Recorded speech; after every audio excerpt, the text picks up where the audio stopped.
My husband keeps pushing me to have kids, but I'm the main breadwinner and still doing all the household chores while he's putting in the bare minimum effort, and I'm scared that I'll feel like a single, married mother. My husband, 31M, and I, 29F, have been together for 8 years. The last 3, we've been married. Little things keep adding up, and I don't even know how to approach these issues. He wants kids soon, but I can't trust that he'd support me. I'm trying to figure out if I should try to work on us or just leave. Recently, as in the last 4 years, I have been dealing with chronic health issues, but just this year alone, I've had 3 surgeries to fix various things for my health. Our sex life hasn't been good in a few years since I got ill. Maybe once or twice a month. He has told me that it's not enough, that he's feeling rejected, and that it's making his mental health worse. But if we have kids, we won't be able to have sex while I'm recovering? I work 5 to 6 days a week, 12-hour night shifts in healthcare. I am the primary breadwinner in our relationship. He bounces from job to job and was recently unemployed for over a year while claiming to be applying to jobs. I know the job market is horrible right now, so I wasn't pushing. I found out he was lying. He hadn't applied for anything in about 6 months, including the jobs I got him recommended for through some connections I have. We got into a massive fight, and I basically told him if he didn't have a job by the end of the month, I was leaving and he could figure out the bills himself. Not even a week later, he was back working at his old job. I still do all the cooking, cleaning, and household upkeep. On my days off, I spend 3 to 4 hours just putting everything in order for the week. Even when he wasn't working, he wasn't doing anything except playing video games in another room while I slept, so when I'd wake up, there would be laundry I'd have to switch or cat litter I'd have to scoop. He wants kids soon, but with my chronic health problems, it's going to make having children a really hard process on my body, lots of health risks, and I would basically have to be on bed rest the whole time and in and out of doctor appointments. I couldn't work or do anything, really, and I'm just scared I won't get the support that I need. I don't even know if I want to have kids with him anymore. He gets money every month from a settlement, and he says it's enough to make up for the income I won't be bringing in if I get pregnant.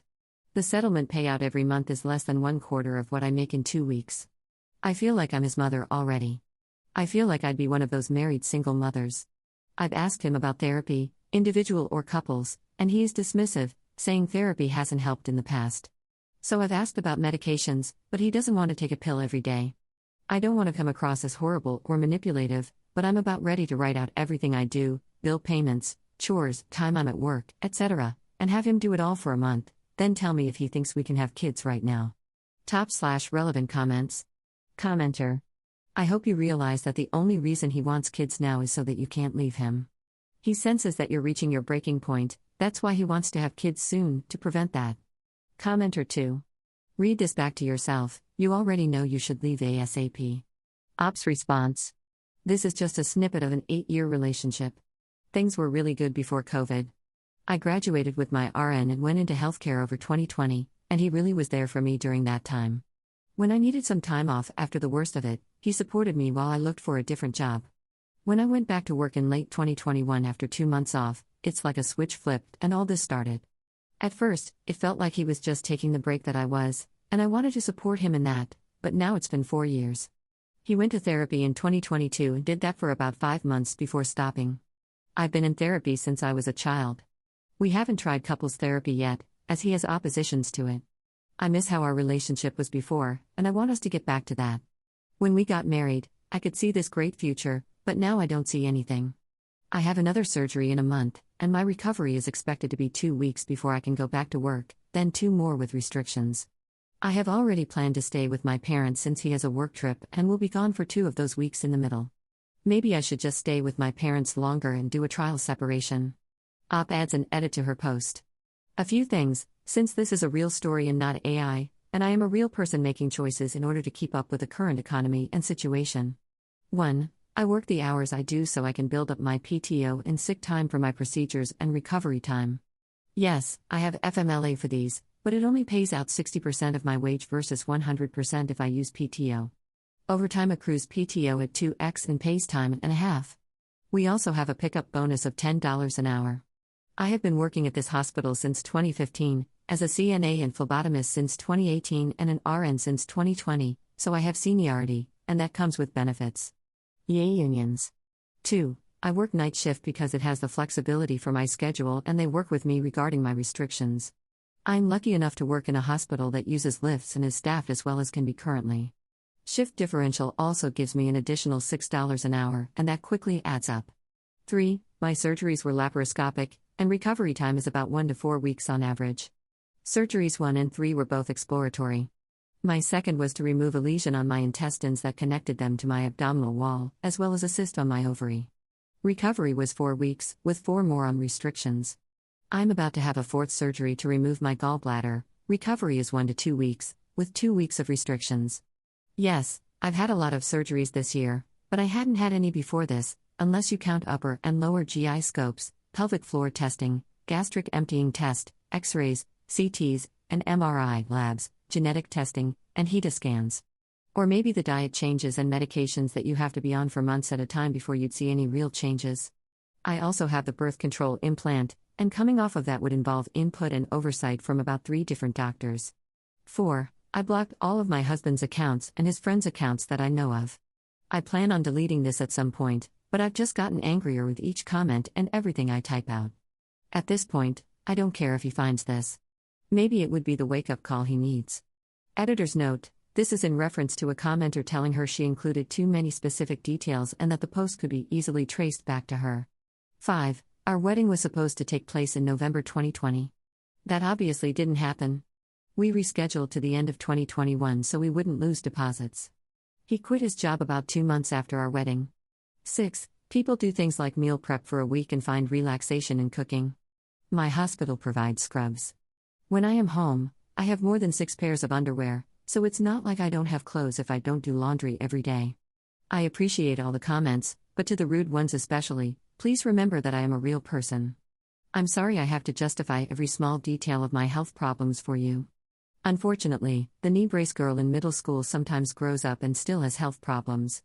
This is my first time being alive, and not everything is going to be perfect. I'm trying my best, and sometimes people do stupid things because they love someone.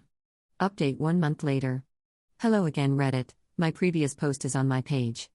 I tried to link it, but the pain medication might be impairing me. I had my surgery a few days ago, and since I have time off, I figured I'd write an update for anyone curious. It will be long, and I apologize. I talked with my lawyer last week, and the hope his papers will be drafted and he will be formally served when he comes back from his work trip in 2 weeks. On one of my days off, I wanted to have a discussion about our relationship, and it didn't go well. I had spent the night cleaning and getting the house put together because my anxiety was so bad. When he woke up in the morning, I had breakfast made, and we just made polite small talk. I started the conversation by asking him if he was happy in our relationship. I'll summarize the conversation. Me: are you happy like this? With us? I feel like we are roommates more than a married couple. Him: I don't think either of us have been happy for a while. I do still love you and want to raise children with you. You'll be a great mom. I have been meaning to talk to you about something. Me: okay. Him: do you remember my friends in X City? And how they were having problems in their relationship after fake name came out as Ace. How they opened their relationship so fake name could still get his needs met. At this point, I was just staring at him. He kept rambling. I've joined some groups online, they said it saved their marriage. And with how much I'm traveling now for work, it would be every other 2 weeks, you know. And I'm in Y City, so it's not like it would be someone you know or would ever meet. Me: what the F? Him: I mean, think about it. We could have a surrogate this way. I know it would be a lot, but we could make it work. You've always talked about fostering or adopting, and it would be just like that. Me: did you get someone pregnant? Is this your way of telling me you cheat on me when you travel for work? Him: no, God no. There was one girl at the bar who was flirting with me, and it just felt nice to be wanted like that. He then pulled out his phone and started showing me support groups he had joined online for poly people in monogamous relationships. There were probably 3 or 4 of them that he had been texting in for the last few weeks, trying to gain the confidence to talk to me about opening up our relationship.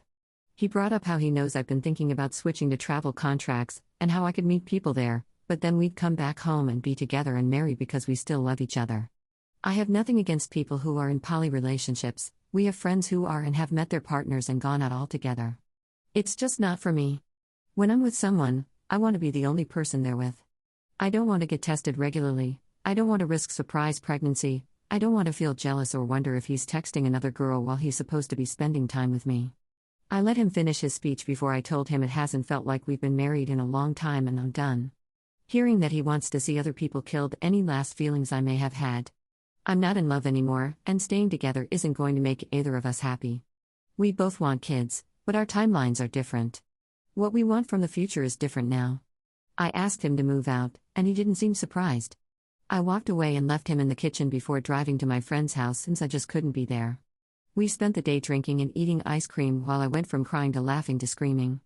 She is currently going through a divorce over her ex-husband's corn addiction and the debt he put them in because of it. She gave me her lawyer's information, and I had an appointment set up with him a few days later. I went home the next day, and he had moved most of his stuff out. His side of the closet is empty, his cat is gone, the stuff in the bathroom is gone, a few of our wedding pictures have been taken off the wall, and I can't find them, so I think he took them, along with his gaming setup. The house feels incredibly empty now. He travels for work, so I'm used to being in the house alone, but now my toothbrush is lonely in the cup on the sink. Our garage feels bigger now, the bed gets cold, I only have to cook for one now. I miss his presence. I miss having someone to come home to, and I won't lie, I've spent the last week crying, and my heart hurts. We didn't speak for a few days after he left. His mom reached out before he did.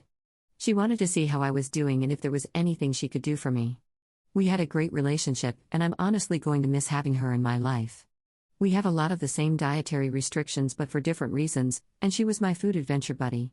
We would go out for coffee or lunch to some of the few restaurants and cafes that we can safely eat at. She invited me out for coffee, and I went. When we met up the next day, we made small talk until the divorce came up. She let me know how he was doing. He moved into one of the houses on their property, they have like 60 acres and 4 houses that different family members live in. He hasn't really gotten out of bed. She's worried about him and wanted us to talk it out. She asked if I was willing to go to couples counseling, and I told her I've been asking for that for about a year and his response was no. I was drowning, and he didn't want to help fix it. But now that I've decided to leave is when he wants to work on it, and I just can't. She stayed silent for a while before asking me if I still loved him. I do, but I don't. I told her I loved who he was, but I'm too full of hurt that I don't feel the love anymore. I can't keep taking care of him like he's my child. I can't keep bankrolling our lives alone. I need a partner who is able to support me, and I haven't felt supported by her son in a long time. We were both crying by the end of our talk, and she gave me a really big hug before leaving. He wanted to talk the next day, and he came back to the house to talk. When he came in, it was awkward. He wanted to give me a hug, and when he did, he went for a kiss and I turned my head so he kissed my cheek. We talked for a while about our relationship and how it got to this point. He apologized for a lot. He went into specifics, how he never helped around the house, how he could have done more since he was home. It wasn't fair to me that he put it all on me. He told me he's looking at a new job, one where he doesn't have to travel, and it's actually in the field he got his degree in. He gave me an update on his cat, who is struggling with the adjustment to the new house. I told him I'll have papers for him in a few weeks, and he couldn't look me in the eyes for the rest of the time he was there. I helped him pack some of the odds and ends he had left around the house, and he left again. At the appointment with the lawyer, we talked about what the divorce process would look like. Unless he wants the house, I plan to buy his half. If I do that, then there's a good chance I won't have to pay alimony unless he fights for it. He has the potential to make more than me, so my lawyer doesn't think I'll have to pay anyway. We don't have children, unless you count for babies, and I took a pregnancy test recently to confirm that I'm not pregnant, so that won't be a factor. We each own our cars and pay for them ourselves. We have a joint savings, but I can prove I've been the only one contributing for the last 2 years, so it's likely I'll get most of that. I'm not touching it, except for bills for the house, per my lawyer's advice. I will hopefully have papers for my soon-to-be ex to review, and if he gets a lawyer, they can look it over. My 2 cats have been laying in bed with me and haven't left my side since he left. They're trying to make me feel better, but it's hard. My friend who is also getting a divorce said we'll have a hot girl summer together, and it makes me laugh, but I don't think I'm ready, or even close to it. I don't want to meet new people. I don't want to do first dates again. I think I'm just going to be single for a while. My mom sent me this poem, I Will Never Love the Same After You by Allie Harding, after I told them about the divorce, and it makes me cry reading it. I've learned a lot from this relationship, and I'm content being the old crazy cat lady for the foreseeable future. Thanks, Reddit, for the support and for validating my feelings. I don't know yet if I'm going to delete this or not, but I don't think I will update this or ever log into this account again. I hope everyone stays happy and healthy. Take care. /relevant comments. Commenter. Wow. Did you tell his mom he wanted you to stay in an unhappy marriage to benefit him while he messed around and then help raise any children that were born through these affairs? Open marriage never saved one goddamn marriage. If the marriage is already broken, you don't fix it with the bodies of other people. Good luck with the future, Op. Go get that hot girl summer. Op's response: I didn't bring it up, no. If he wants to tell his mom that, he can. I'm honestly embarrassed that he even suggested it, so it's not something I will be telling people as the reason we are divorcing. I didn't even tell my parents. So far, the only people in my real personal life that know are my lawyer and husband. Reddit right now just feels like I'm screaming into the void, so it doesn't count lol. I'm embarrassed that he wants to have sex with other people. I know our sex life was not what it once was, but it's not like we never had sex either, maybe once a week or once every other week. It's made me look at myself in a different light and has brought up all new kinds of insecurities. The women he was chatting with in these support groups are the exact opposite of me: skinny, blonde, makeup, hair and nails done, tan, and younger. I have always been plus-sized, and I've actually lost a bunch of weight from when we first met. I was feeling better about my physical appearance, but now I don't know where I stand. My head is just a mess. Commenter 2. Oh no, please don't take that path. He was with you because you're glorious. You're intelligent, resilient, conscientious, ridiculously hardworking, and no doubt drop-dead gorgeous without being done up. His mistake was thinking that he was the center, with all of his wants, needs, and gripes, and that you just orbited him. However, he didn't stop to think that your orbit kept him fed, clean, and sheltered while he scratched his balls and hung out in misogynistic internet echo chambers. Edit to add, 6 12-hour shifts a week in a hospital? And him not even looking for a job? He should have had dinner and foot massages waiting every night. What an absolute jerk. Congratulations on losing roughly 200 pounds of dead weight.